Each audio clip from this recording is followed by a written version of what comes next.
90च्या दशकामध्ये सर्वात मोठा चिंतेचा विषय हा जेव्हा एक इंटरनेटची लाट आली आणि मग त्या लाटीमध्ये .कॉमचं बूम आलं आणि अशा या सगळ्या परिस्थितीमध्ये मोठ्या प्रमाणात संगणकीकरण चालू झालं, डिजिटायझेशन सुरू झालं आणि समाज जीवनासमोर आणि राष्ट्र जीवनासमोर प्रश्न निर्माण झाला की इतक्या वेगानं होणाऱ्या या बदलांना अनुकूल अशा प्रकारचं मानव संसाधन आम्ही तयार करू शकू का?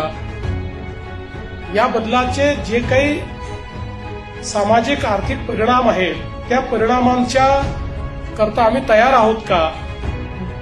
किंवा अनेक लोक त्यावेळेस प्रश्न विचारायचे की आता लोकांच्या नोकऱ्या वाचतील का? लोक इतक्या वेगाने बदलू शकतील का? असे अनेक प्रश्न ज्या काळामध्ये निर्माण झाले होते त्या काळामध्ये प्रश्न विचारणारे काही लोक होते आणि उत्तर देणारे काही लोक होते. आणि मला असं वाटतं की प्रश्न विचारणाऱ्यांची संख्या मोठी असते, उत्तर देणाऱ्यांची संख्या छोटी असते, पण त्यात उत्तर देणारी एक संस्था ही 2000 साली तयार झाली. त्या संस्थेचं नाव आहे MKCL.